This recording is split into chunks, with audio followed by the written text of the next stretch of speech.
Como prometido, hoje vamos falar sobre a quinta trombeta do Apocalipse. Falámos das 4 trombetas no culto anterior, este será então a quinta. Vou começar com uma ilustração. Este senhor chama-se Charles Plumb. É um militar dos Estados Unidos da América. Esteve na guerra do Vietnã e ele era piloto de um avião bombardeiro. E fez várias missões no Vietnã e numa dessas missões o seu avião foi atingido por um míssil. No entanto, conseguiu ejetar-se, abriu o paraquedas e conseguiu salvar-se. Foi capturado e passou 6 anos na prisão, no Vietnã, e depois, terminando a guerra, foi liberto e voltou para os Estados Unidos. E ele, nos Estados Unidos, contou a sua experiência, tornou-se um pregador motivacional, falava sobre aqueles tempos que passou lá, aqueles 6 anos que ele passou lá na prisão, falava das razões que o levaram a continuar a ter esperança e fazia estas conferências motivacionais. Ele começava as suas conferências dizendo uma coisa: quem dobrou o seu paraquedas hoje? Ele depois explicava porque é que ele fazia esta pergunta.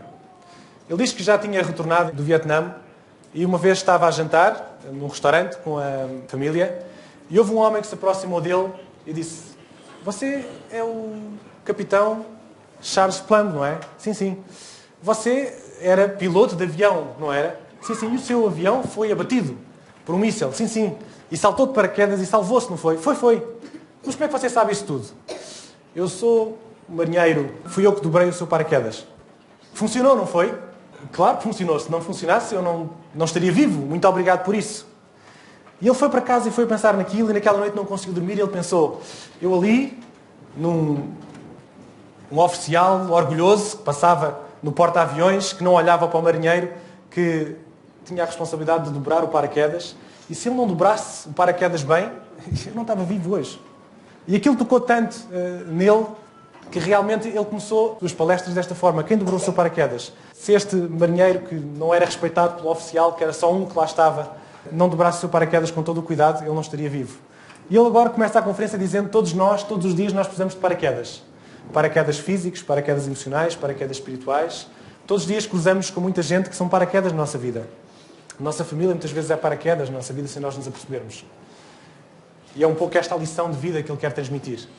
Como cristãos, há uma pergunta a fazer também: será que Deus dobrou o seu paraquedas hoje? Claro que Deus dobra o nosso paraquedas, não é? Com todo o cuidado. E será que nós valorizamos isso? Ou como capitão, não ligamos ao marinheiro que tem essa tarefa? Damos como dado adquirido. Precisamos de agradecer mais a este Deus que tantas vezes dobra o nosso paraquedas. E é com esta história introdutória que vamos então passar para a quinta trombeta do Apocalipse. Que se recordam, nós estamos agora no novo ciclo de 7. Estudámos as 7 igrejas, estudámos os 7 selos e agora abrimos um novo ciclo, as 7 trombetas. Lembram-se que as 7 trombetas eram momentos de juízo. A trombeta está representada no Antigo Testamento como momentos de juízo. Foi momentos de juízo de Deus na história e fizemos a revisão de duas interpretações: a interpretação historicista e a interpretação escatológica. Estava de lembrar-vos, por exemplo, que Jesus, quando apresentou os sinais da sua vinda, quando os discípulos vieram lhe perguntar o que é que vai acontecer nos finais dos tempos, Jesus vai misturar 2 profecias. Vai misturar a profecia da queda de Jerusalém com a profecia da segunda vinda de Jesus. Ele vai misturar essas 2 profecias e nós, quando estudamos essa profecia, sabemos que tem esta dupla aplicação. As trombetas parecem-nos que acontece a mesma coisa. Há uma interpretação histórica e há uma interpretação escatológica. Uma interpretação que já aconteceu, mas há também uma execução destas trombetas no futuro. E por isso vamos estudar estas duas interpretações, porque são as duas corretas. Lembram-se que eu tinha dito que as primeiras 4 trombetas eram as primeiras 4 trombetas e depois tinham os 3 ais, que seriam as trombetas mais duras, mais complicadas. Hoje vamos pegar só na quinta trombeta e vocês vão ver que tem conteúdo suficiente, são 12 versículos do Apocalipse, tem conteúdo suficiente para nós termos aqui um estudo, uma meditação e uma mensagem que toque na nossa vida e que possa fazer a diferença.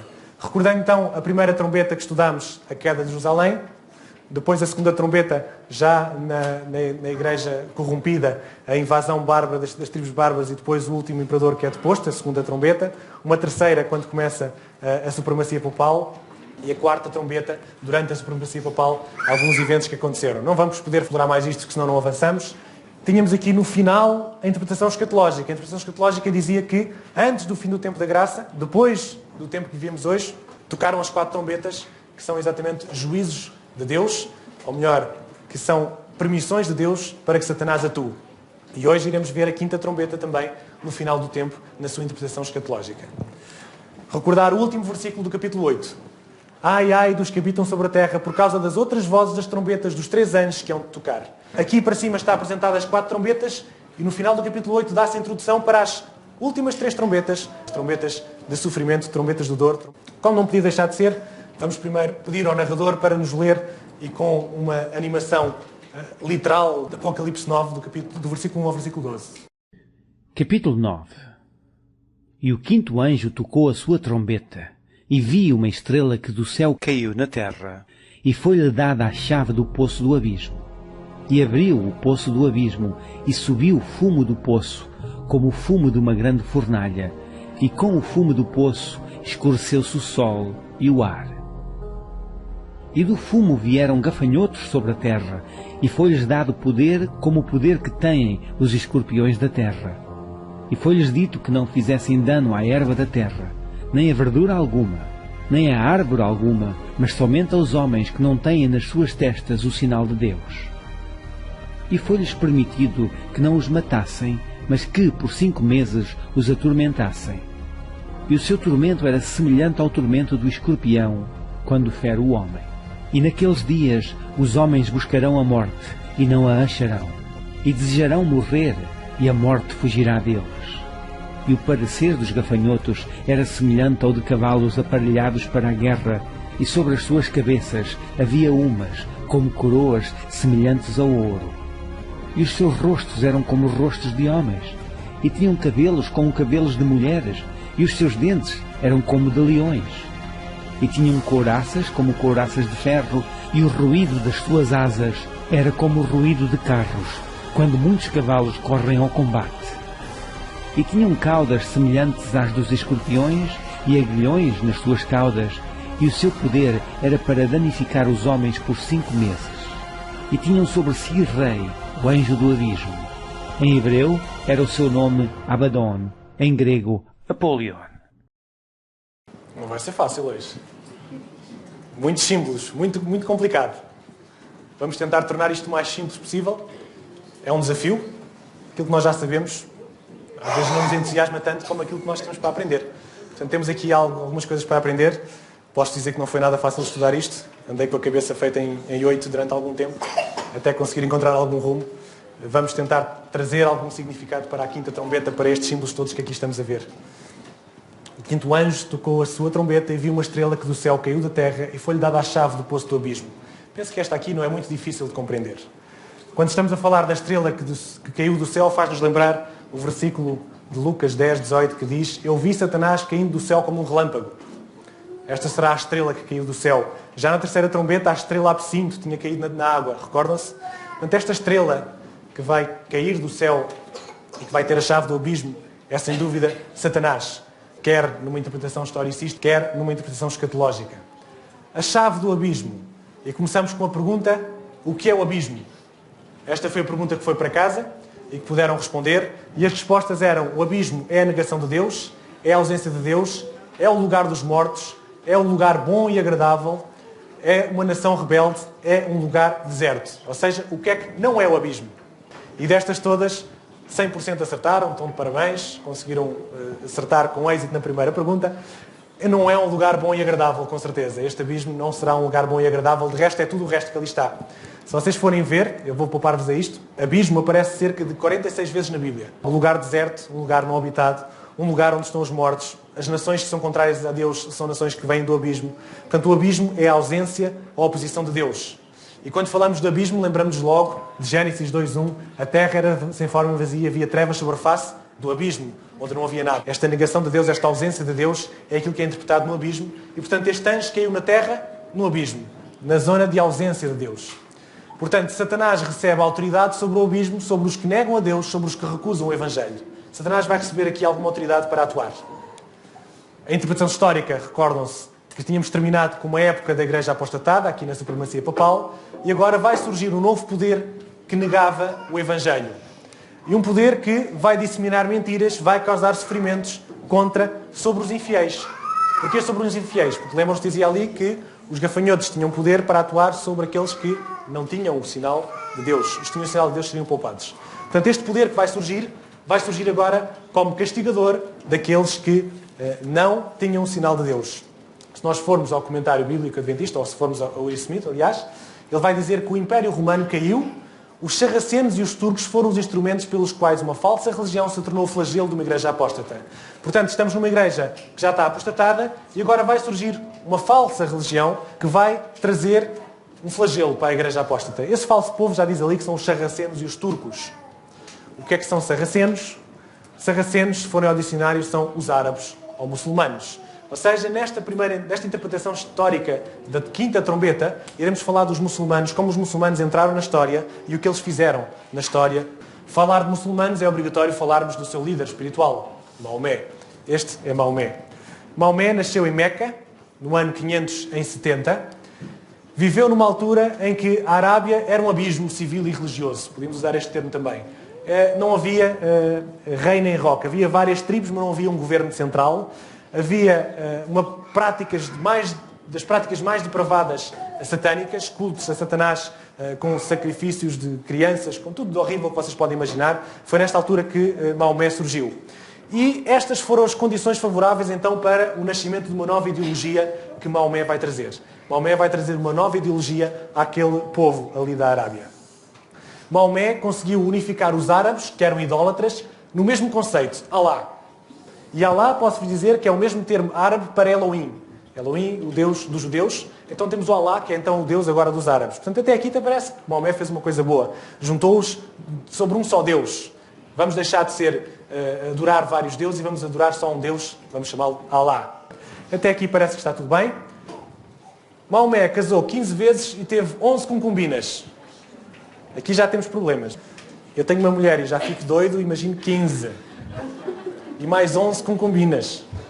Então é normal que Maomé tenha-se passado um bocadinho. Aos 40 anos, ele afirma que foi visitado pelo anjo Gabriel.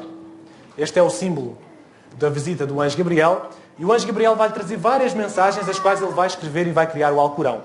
Uma das mensagens que ele recebeu do céu foi esta: Jesus não é o Filho de Deus, é apenas um profeta. O que é que acham? Isto ofende-vos? É estranho. O anjo Gabriel, 600 anos antes, veio ter com Maria e disse: este que vai nascer no teu ventre é Filho de Deus. Quando Jesus foi batizado, houve uma voz do céu que disse: este é o meu filho amado. Agora o mesmo anjo Gabriel vem ter com Maomé e vem dizer-lhe que afinal não é Filho de Deus, enganei-me. Há aqui qualquer coisa estranha. Se calhar não foi bem o anjo Gabriel que veio ter com Maomé. Se calhar foi o anjo do abismo. Talvez tenha sido, que aparece como anjo de luz. Vem trazer uma mensagem realmente errada. E reparem numa coisa que me deixa contente. Os métodos de Deus e os métodos de Satanás. Deus nunca transmite mentiras. Deus nunca nos engana. Deus nos atrai com a verdade. Satanás tem várias estratégias, várias mentiras, várias formas de apresentar aquilo que ele quer apresentar. Graças a Deus que Deus não falha, não é? Graças a Deus que Deus é verdadeiro. Que Deus não é mentiroso. De Satanás já não se pode dizer a mesma coisa. Consegue vir e dizer que, olha, afinal, eu sou o anjo Gabriel e há ali um erro. Ele não é bem filho de Deus, é apenas um profeta. Maomé, fortalecido pelas suas visões, juntou então algumas ideias bíblicas. No Alcorão vocês encontram algumas ideias bíblicas. Juntou as suas visões, as suas ideias e criou um livro chamado Alcorão, que é então o livro sagrado para o Islã. Estabeleceu uma religião forte chamada o Islã. E reparem que ele auto-intitulou-se o último profeta e propôs-se a organizar tudo. E assim foi, assim aconteceu. Posso dizer que ele tornou-se o líder político e religioso daquela área, da Arábia, aboliu a idolatria, fez uma expansão rápida e uma conversão do islamismo. Era simples também, ao bem ou ao mal, não havia meio termo. Ou te tornavas muçulmano, ou então deixavas de ser pessoa, não é? Cortavam-te a cabeça. Ele lá com as suas estratégias conseguiu fazer uma expansão daquilo de uma forma extraordinária. Reparem aqui temos na Arábia, na altura de Maomé, toda a Arábia se tornou então muçulmana. Depois temos as conquistas dos árabes até o ano 661, que é esta mais verde que está aqui. E depois a conquista dos árabes até 750, temos aqui, incluída a Península Ibérica, aqui a parte da Índia. Portanto, reparem que esta nova religião que Maomé estabeleceu expandiu-se que nem um fósforo. Satanás com certeza que deu muita ajuda aqui. A bem ou ao mal, todos se tornaram muçulmanos nestas áreas. Todos se tornaram muçulmanos. Abriu o poço do abismo e subiu fumaça do poço como a fumaça de uma grande fornalha, e com a fumaça do poço escureceu-se o sol e o ar. Já nas trombetas anteriores nós falamos do sol e falamos das estrelas, falamos dos astros. Na quarta trombeta, o sol, a lua, as estrelas, lembram-se que eram a mensagem do Evangelho, o ministério de Cristo, sendo Cristo o sol. Então os elementos agora que saem do abismo vão escurecer o Evangelho. Claro, com estas mensagens que Maomé transmitiu, era um atentado, era um descredibilizar de Jesus como Filho de Deus e, portanto, como Jesus, como o único que nos pode perdoar, que nos pode salvar. Isto era um atentado exatamente à religião. Deus é luz, Satanás é trevas. Estas trevas do abismo realmente trouxeram uma neblina perante o mundo, perante a doutrina cristã. A fumaça, uma religião muçulmana que está a asfixiar e que está a surgir então deste abismo. Mentiras para afastar as pessoas de Deus. É o que estava a acontecer aqui. E reparem o que o apóstolo Paulo refere em Romanos. Diz ele assim: Deus entregou tais homens à imundícia, pois eles mudaram a verdade de Deus em mentira. E por haverem desprezado o conhecimento de Deus, o próprio Deus os entregou à sua disposição mental reprovável. Ou seja, a própria ignorância, a ignorância resultante do pecado, de certa forma foi um castigo divino. E é aquilo que nós estamos aqui a ver também. Esta ignorância, este respeitar a Deus, acaba por ser um castigo para os povos. Deixem-me só dar-vos alguma ideia para vocês perceberem um bocadinho o que é este asfixiante. Reparem de algumas comparações entre o cristianismo e o islamismo. Entre aquilo que Maomé vem transmitir e aquilo que os cristãos diziam. Em primeiro lugar, são duas religiões monoteístas, sim. Os cristãos em Deus, acreditam em Deus, os muçulmanos em Alá. Têm as duas origem abraâmica. Isaac é o pai dos hebreus, enquanto Ismael é o pai dos árabes. A Bíblia, para os cristãos, é o livro sagrado de inspiração divina. Para o islamismo, reparem aqui, é o Evangelho adulterado, só é verdadeiro que coincide com o Alcorão. Aquilo que coincide com o Alcorão que está na Bíblia, eles aceitam como verdadeiro. Aquilo que não há, está adulterado. Quanto ao Alcorão, os cristãos acreditam que é um livro apócrifo sem inspiração divina. O islamismo acredita que é um livro sagrado de inspiração divina. Quanto a Jesus, os cristãos acreditam que é um filho de Deus. Para o islamismo, é apenas um homem, um outro profeta. Quanto à morte de Cristo, Jesus morreu para nos salvar. Quanto ao islamismo, reparem naquilo que no islamismo pregam, que milagrosamente Jesus foi salvo da execução e foi Judas que foi crucificado. É isto que eles ensinam. Quanto ao pecado, o pecado é ofensivo, precisa de resolução pelo perdão. Quanto a eles, não tem muito significado. Quanto muito se matar uns infiéis, fica perdoado. É essa a ideia. Poligamia é errado para os cristãos. Deve haver respeito à mulher. Na poligamia para o Islã, é incentivado. A mulher não tem valor. Quanto aos inimigos, devem ser respeitados e amados. É aquilo que ensina Jesus. Para o islamismo, devem ser mortos. Quanto à conversão, a conversão é feita por decisão e por entrega pessoal, por decisão pessoal. Para o islamismo, a conversão é por coação, se for necessário. Reconciliação é necessário para a salvação, para os cristãos. Para o islamismo não é necessário reconciliação, não é necessário perdão dos pecados. Um aspecto interessante também é o túmulo. Os muçulmanos costumam dizer: mas vocês não têm um túmulo para ir lá adorar o vosso profeta? Para ir lá adorar Jesus?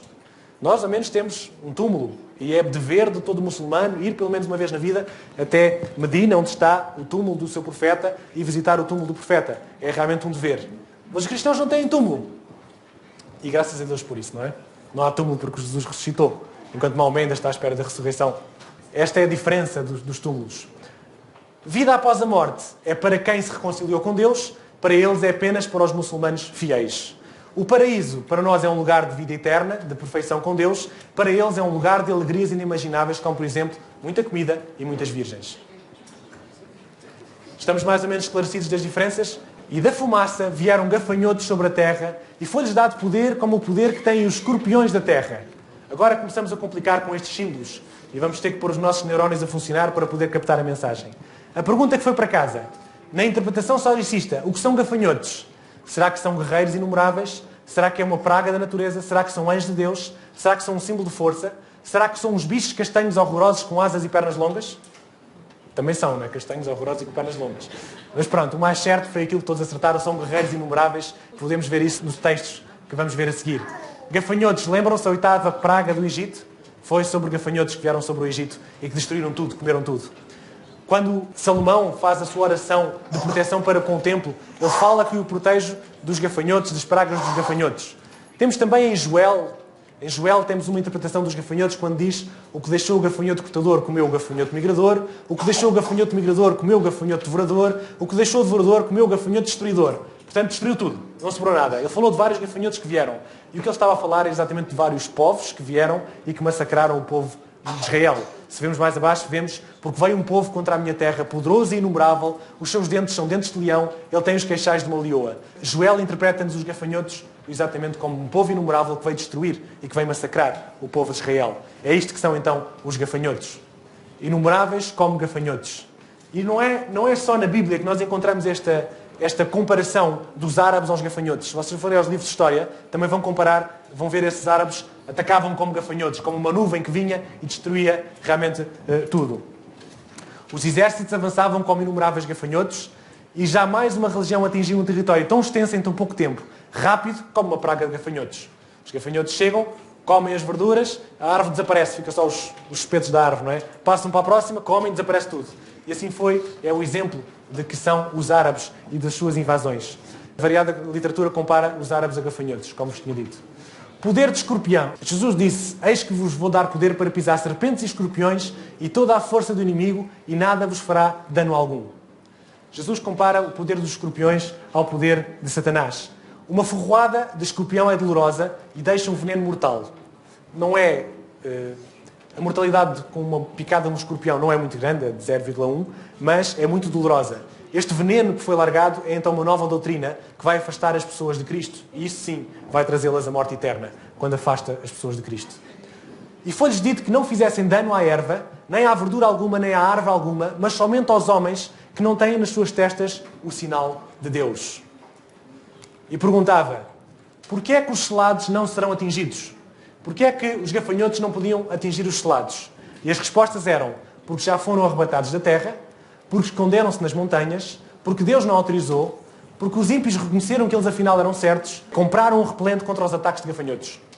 A resposta: Deus não autorizou. Ainda houve alguém que respondeu: não, porque foram arrebatados da terra. Atenção que a teoria do arrebatamento não é bíblica, é uma teoria no mundo evangélico, mas que não é correta. A resposta correta é: Deus não autorizou. E quando Deus não autoriza, não autoriza. Satanás não pode atuar. Satanás só pode atuar na medida que Deus deixa. Até onde Deus deixa. Não pode avançar mais do que isso. É interessante que estes gafanhotos que comem verdura, nós sabemos que os gafanhotos comem verdura, mas agora, neste símbolo, não podem comer verdura. Estes gafanhotos estavam impedidos de comer erva. Nós sabemos que verdura é símbolo de homens de Deus. Esta praga atingiria apenas uma classe de homens, os que não têm o sinal de Deus. É o que nos diz o versículo. Os fiéis não deixarão se envenenar por esta doutrina. Realmente, aqueles que forem fiéis, aqueles que são os selados, não é? Aqueles que estão conscientes com Deus, não se vão deixar envenenar por esta doutrina. No entanto, há também uma interpretação interessante, que diz: este foi um sucessor de Maomé, Alu Becré, e ele escreve assim: quando travardes as batalhas do Senhor, portai-vos como homens, nunca voltando as costas, mas que a vossa vitória não seja manchada com o sangue de mulheres e crianças. Não destruais as palmeiras, nem queimais as searas, não corteis árvores frutíferas, nem maltrateis os animais, a não ser que os tenhais de matar para vosso sustento. Quando fizerdes alguma aliança ou contrato, permanecei fiéis, e não falteis à vossa palavra. Encontrareis no vosso caminho algumas pessoas religiosas que vivem retirados em mosteiros, desse modo se propõem servir a Deus. Deixai-os e não os matais, nem destruais seus mosteiros. E encontrais outra classe de pessoas que permanecem à sinagoga de Satanás, e que têm coroas rapadas. Fendei-lhes então os crânios, e não lhes dê descanso até que se tornem montanos ou paguem tributo. O que acham desta ordem? Uma mistura de coisas boas com coisas terríveis. A mentira é assim, é uma mistura de coisas verdadeiras com coisas falsas. Portanto, aqui, algumas coisas boas e outras coisas bastante más. Ou eles tornam-se montanos ou racham-nos a cabeça. É muito simples. Mas há aqui uma interpretação interessante sobre aqueles que se propunham servir a Deus. Esses seriam poupados. Diz-nos ainda, o autor Maxwell, quando fala de uma nova era segundo as profecias, no seu livro ele escreve: o islamismo garantiu aos judeus e cristãos uma boa dose de liberdade, por serem este o povo do livro. Notavelmente, cristãos guardadores do sábado sobreviveram na Arménia e na Etiópia. Escreve ele. Portanto, temos aqui uma interpretação historicista daquilo que está ali escrito. Apesar de eu achar que este versículo aplica-se mais escatologicamente. E vamos ver isso mais à frente. E foi-lhes permitido, não que os matassem, mas que por 5 meses os atormentassem, e o seu tormento era semelhante ao tormento de escorpião quando fere o homem. A pergunta para casa foi: o que é que representa a picada de escorpião? será uma ação dolorosa sobre os homens, será a traição do amigo próximo, será a mortandade no momento histórico da quinta trombeta, será literalmente uma picada destes gafanhotos estranhos? E a resposta foi uma ação dolorosa sobre os homens, 100%, estão muito certos, vocês já estão a perceber do Apocalipse. Claro que mortandade não pode ser, porque, reparem, eles não foi permitido matarem. Foi permitido só massacrarem, e eles diziam que eram um tormento, iam atormentá-los. Portanto, não era a mortandade. O tormento, Satanás é especialista em atormentar. Como vos dizia, a letalidade da picada do escorpião é baixa, é de 0,1. Mas o veneno é doloroso e ataca ao sistema nervoso. Durante 5 meses, temos ali mais um tempo profético, estamos habituados a tempos proféticos, a colocá-los cada dia igual a um ano. Então temos o mês judaico é de 30 dias, 5 vezes 30 dá são 5 meses, 5 vezes 30 dá 150 dias, 150 anos proféticos. Onde é que encontramos estes 150 anos proféticos? Encontramos aqui.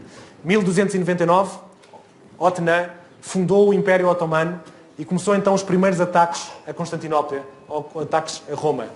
Nunca foi bem sucedido, não teve grande sucesso. Lembram-se que Constantinopla foi atacado várias vezes até cair. Foi atormentado, mas não caiu. E Constantinopla só veio a cair em 1449, quando os muçulmanos finalmente venceram e tiveram o domínio da Europa.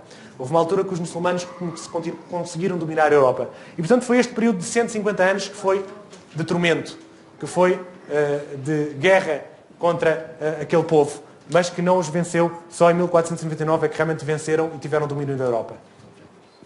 E naqueles dias os homens buscarão a morte e não acharão, e desejarão morrer e a morte fugirá deles. Mais um versículo não fácil de interpretar. Os gafanhotos do abismo não recebem autoridade para matar, mas para atormentar. É o trabalho de Satanás. Satanás atormenta, arranja sempre outro homem que mata esse homem. Satanás diretamente não mata. A morte, eles viam a morte como um alívio para o sofrimento, mas isso não lhes era permitido. Parece Jó. Jó também dizia que queria morrer para aliviar o seu sofrimento. É isto que estamos perante, um sofrimento intenso que esta doutrina estabeleceu. E o parecer dos gafanhotos era semelhante aos de cavalos aparelhados para a guerra, e sobre as suas cabeças havia umas como coroas semelhantes a ouro. Temos aqui agora vários símbolos, vamos começar a pegar neste agora das cabeças semelhantes a ouro. E eu perguntava, porquê é que as coroas parecem que são de ouro? Porque parece uma coroa da vitória, mas não é. Porque os turbantes dos sarracenos são amarelos como o ouro, porque afinal não era um povo rico, porque João não conseguia ver bem e por isso não se quis comprometer e diz que parecia que era como ouro. Mais uma vez, a maioria aqui vence, parece que é uma coroa de vitória, mas não é. As coroas que aparecem aqui em Apocalipse aparecem como Stefano. E Stefano é uma coroa de vitória, a coroa que é dos santos. A única vez que aparece na Bíblia associado aos ímpios é esta. É em Apocalipse 9, como nós estamos a ler. É a única vez que aparece como os ímpios. Mas diz que não é dor, que parece dor. Porquê? Porque os servos do anjo do abismo parece que são vencedores. Os ataques são tantos, são tão numerosos, que parece que eles vão vencer. Parece que aquela religião vai dominar. Parece que são vencedores. Parece que é de ouro, mas não é. Os servos dos ímpios podem imitar a vitória dos santos, mas jamais terão a vitória final. Mas é por isso que aparece aqui como parece que são de ouro. Os gafanhotos como cavalos. Estes gafanhotos eram semelhantes a cavalos. Em italiano, o termo gafanhoto é igual a cavaleta. Os árabes atacavam a cavalo. E, se vocês querem um bom cavalo, é um cavalo puro sangue da Arábia. Esses são os melhores cavalos. Das mais antigas e melhores raças de cavalo do mundo. E por isso eram semelhantes, esta nuvem de gafanhotos era semelhante a cavalos, porque eles atacavam a cavalo.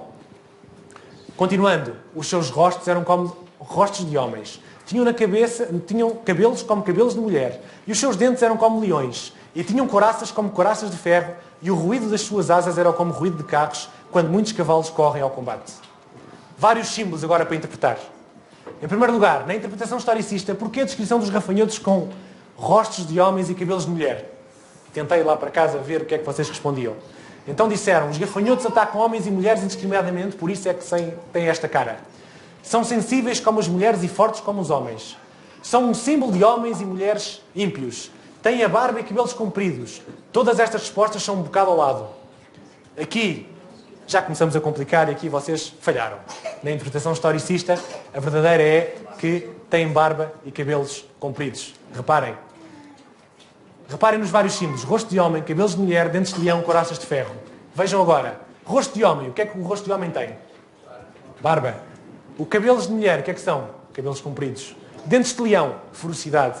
Coraças de ferro, diz o Alcorão. Um dos dons divinos dos árabes são as coraças de ferro e o aço. Será que não estamos a falar então destes muçulmanos? cabelo comprido, como usavam, de barba. Eles não cortavam a barba porque era um sinal de respeito, não cortavam a barba. Eram ferozes, tinham as couraças, que o Alcorão diziam que eram couraças, que eram um dom divino deles. Portanto, estes símbolos, na interpretação historicista, aplica-se bem aos muçulmanos. De acordo? Faz sentido agora? Continuando. E tinham caudas semelhantes às dos escorpiões e aguilhões nas suas caudas, e o seu poder era para danificar os homens por 5 meses. Repete novamente os 5 meses, mas aqui gostava de pegar na questão da cauda. Tinha cauda semelhante aos escorpiões. O que é isto da cauda? Se nós formos ver, lembramos da cauda, lembramos logo disto. A sua cauda levou para o Xi a terça parte das estrelas do céu, lembram-se? A cauda de Satanás que levou 1/3 dos anjos do céu. E se nós formos então a Isaías, terminamos e compreendemos bem. O ancião e o homem de respeito é a cabeça. O profeta que ensina a falsidade é a cauda. A cauda é as falsidades, é o profeta falso. Estamos perante a mentira que desencaminhou os anjos e os homens. Os profetas mentirosos que desencaminhou os homens neste momento da história. No momento que os muçulmanos transmitiram a sua mensagem. E tinham sobre si rei, o anjo do abismo. Em hebreu era o seu nome Abaddon e em grego Apolion. Se vocês ainda não perceberam, está outra vez repetido quem era o Deus deles. Abaddon e Apolion. 2 idiomas, hebreu e grego. O mesmo sentido, quer dizer destruidor. Deus cria e Satanás destrói, nós sabemos. Ele foi homicida desde o princípio. O Deus da maçonaria, os maçons que têm sua doutrina, quando um maçom chega ao 15º grau, eles têm vários degraus de conhecimento, quando chega ao 15º grau eles conhecem o nome do seu Deus.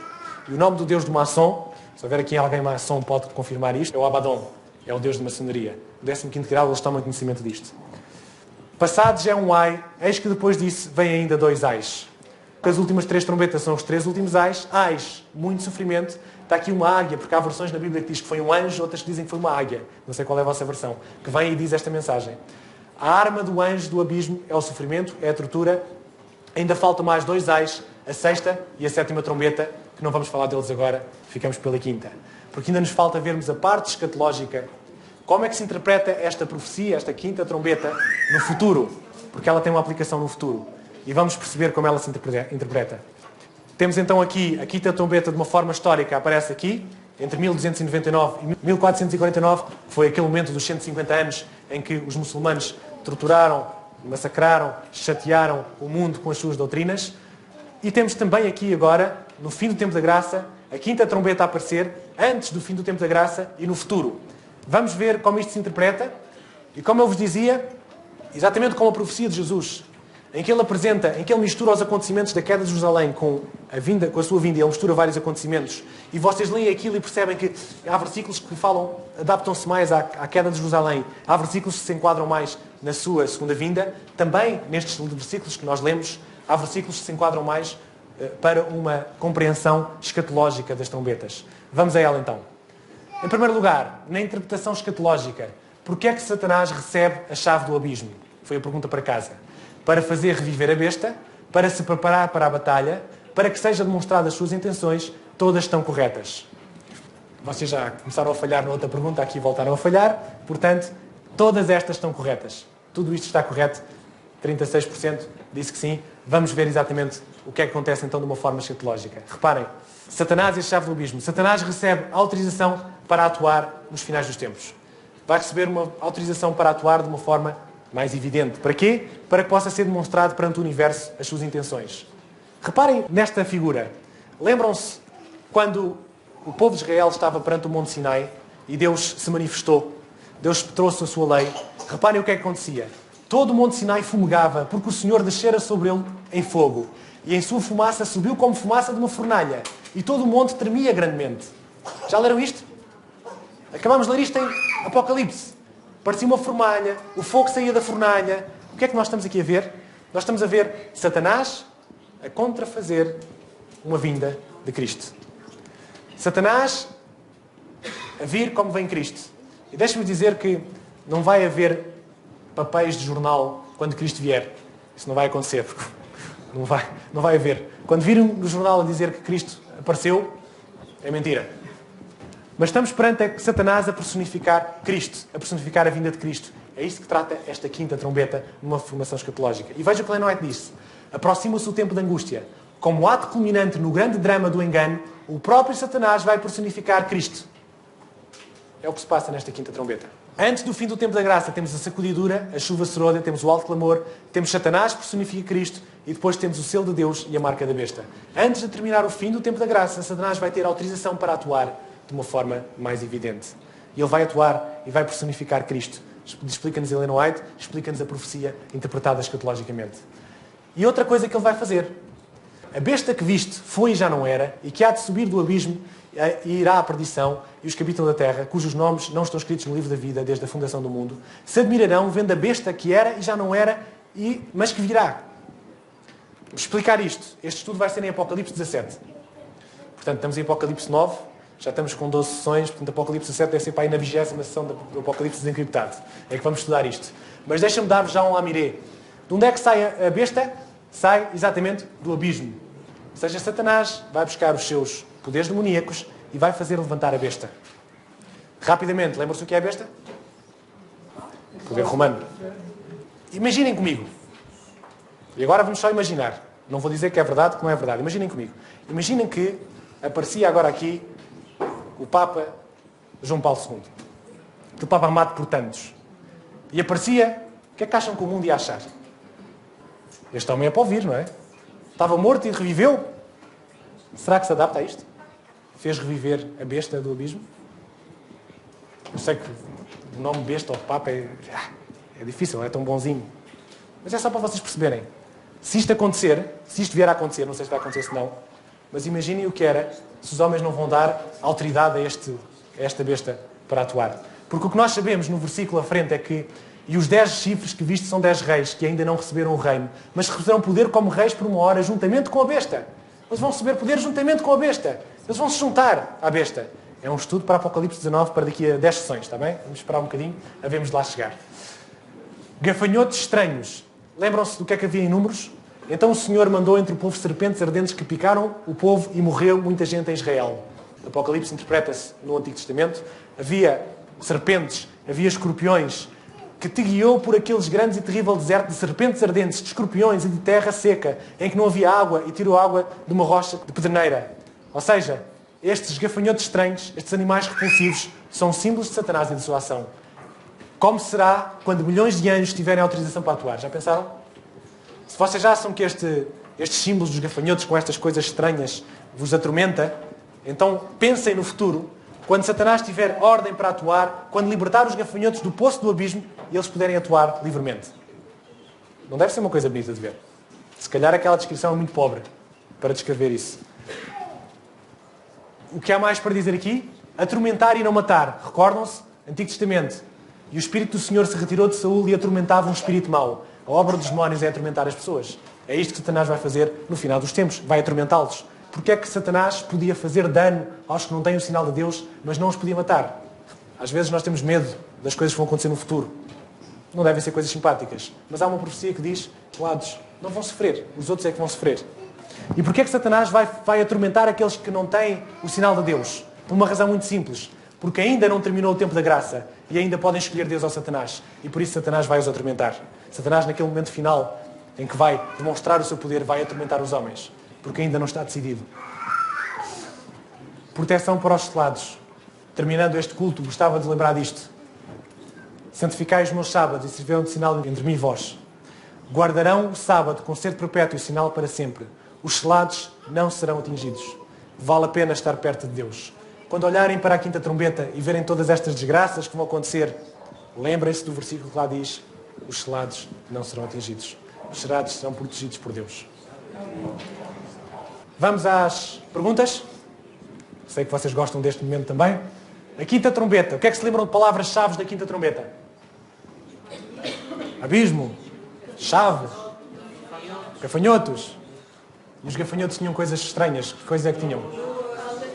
Coroas parecendo de ouro.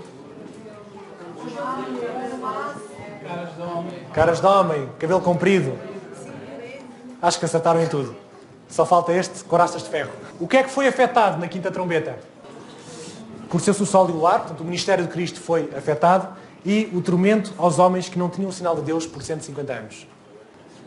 A interpretação historicista, temos em 1299 surgiu o Império Otomano, que viveu 150 anos, que foi até 1449, quando os otomanos venceram a Grécia. O executor historicista é então o Império Otomano. Na interpretação escatológica, o que é que temos na interpretação escatológica? O que é que Satanás vai fazer? Personificar Cristo, vai atormentar, vai permitir a atuação de Satanás e dos seus anjos, uma última tentativa de Satanás, uma última demonstração. Homens sem o sinal de Deus vão ser atormentados e Satanás vai personificar Cristo. Quem é o executor escatológico? Satanás. Não há dúvidas. 35%, passamos hoje para 38%, com mais 12 versículos. Ainda falta muito para os 100%. Termino com duas ilustrações. A primeira é esta. Uma senhora cristã aproveitou um daqueles momentos em que ligam para a rádio e pedem uma música. Os peça que toca. Antigamente chamava-se assim. Peça que toca. Aproveitou esse momento para ligar para a rádio e para fazer um peditório. Ela explicou um bocadinho a sua história, disse que era cristã, mas que estava a passar por muitas dificuldades, que falou de várias atrocidades que estavam a passar na vida dela e precisava de ajuda, precisava que lhe trouxessem alguns bens de primeira necessidade. O diretor da rádio, quando ouviu isto, ficou chateado da vida e revoltado com os locutores que lá estavam. Mas vocês deixaram esta mulher falar? Como é que esta mulher entrou? Como é que deixaram que esta mulher... Como é que a ouviram até ao fim? Ficou furioso com esta mulher. Ficou furioso com aqueles homens, com aqueles locutores que deixaram a mulher falar. E diz, mas eu vou fazer alguma coisa. O que é que ela pediu? Dá-me aí a lista. Pronto, então nesta lista vais ao supermercado e compras 5 vezes mais e vais lá entregar à mulher. Quando ela perguntar quem é que trouxe isto, vais dizer, foi o diabo. Foi o diabo que trouxe isto. O homem, como imaginam, lá quem ele pediu para fazer isso, ficou, o quê? Mas fez. O seu trabalho estava em risco, tem que fazer aquilo que o diretor manda. Foi ao supermercado, comprou a lista 5 vezes mais, pegou nas compras, bateu à porta da senhora, olha, a senhora pediu um pedido, nós temos aqui, olha, vamos trazer aqui aquilo que a senhora pediu, e começa a entrar as caixas, 5 vezes, e ele parado a ver se a senhora perguntava de onde é que vinha, para ele dizer que tinha sido o diabo. Depois, quando terminado, ele disse, então a senhora não quer saber quem é que trouxe? Diga-me então quem foi que trouxe isto. Foi o diabo! E a mulher vai responder, quando o meu Deus manda, até o diabo obedece. Percebem a ideia? Quando Deus manda, até o diabo obedece. Não tenham medo da quinta trombeta. Quando Deus manda, até o diabo obedece. O que nós temos de ter medo é não estar do lado certo. Porque se não estivermos do lado certo, então aí vai ser complicado. Vou-vos apresentar aqui 3 imagens e vou-vos explicar. Ontem à noite, depois do jantar, fui despejar o lixo, estava uma noite quente, uma noite agradável. E pus-me a apreciar um bocadinho o que é que faziam as pessoas. Pouca gente estava na rua, já ninguém está na rua hoje em dia. Na primeira janela que eu vi, sexta-feira à noite, vejo as pessoas na sala a ver um filme. Era assim que estavam entretidas. Continuei a andar e a seguir vejo uma senhora com um filho, o filho talvez uns 3, 4 anos, com uma bola, ali sentado ao pé da mãe, a mãe sentada no passeio, com a posição de corcunda digital. Sabem qual é a posição corcunda digital? Foi um nome que eu inventei agora, lembrei-me agora. É aquela posição. O filho falava, mas ela estava corcunda digital. E eu continuei, e depois a seguir, despejei o lixo e quando vinha para casa vejo também numa sala grande, com uma luz azul, e lá dentro estava alguém a jogar ao computador aqueles jogos que entra dentro das salas e dispara contra aquilo que vê. Quando vim para baixo, aquela criança já estava a aproveitar o declive da estrada para chutar a bola e para a bola voltar para ele, enquanto também continuava sentada no telemóvel. Eu não sei porquê, há uma coisa que, desde que a estudei, que me impressionou. Ellen White fala, quando foi a primeira vinda de Jesus, os anjos vieram à Terra para anunciar que Jesus tinha nascido. E se vocês leram lá, diz que os anjos procuraram em Israel, procuraram em todo lado, e ninguém estava à espera de Jesus. Ninguém estava à espera. E os anjos já vinham tristes, embora, porque não tinham ninguém para anunciar, quando encontram então os pastores que estavam a tratar das suas ovelhas, e eles estavam a falar de Jesus, e por isso a eles foi anunciado. Enquanto eu fiz aquele caminho de casa até o caixote de lixo, do caixote de lixo para casa, eu pensei, se Jesus viesse hoje, o que é que estaria à espera? As pessoas estão entretidas com o ecrã da televisão, com o computador, com as redes digitais. Quem é que está à espera de Jesus? Ninguém está à espera. E seremos nós também entretidos digitalmente, ou seremos nós os pastores que estavam para tratar das ovelhas e falar de Jesus. Em que lugar é que nós estamos? É que muitas vezes eu acho que nós estamos tão entretidos como o mundo. E depois quando Jesus disser, a culpa de não estar preparado é do Sr. Bill Gates, do Sr. Steve Jobs, do Mark Zuck, qualquer coisa. Essa é a culpa de não estar preparado. Como é que nós temos entretido a nossa vida? Como é que nós estamos preparados para este momento? E está ali, a última imagem é a imagem da decisão. Que é, na vida, nós temos de tomar decisões. Cada passo que vamos dando, cada decisão que vamos dando, vamos trilhando um caminho ou outro. Mas nunca vamos trilhar os dois. Que o Senhor nos abençoe. Que possamos ter a confiança que temos um Deus que manda no diabo. Que até o diabo obedece. E que estejamos do lado certo do conflito. Um feliz sábado.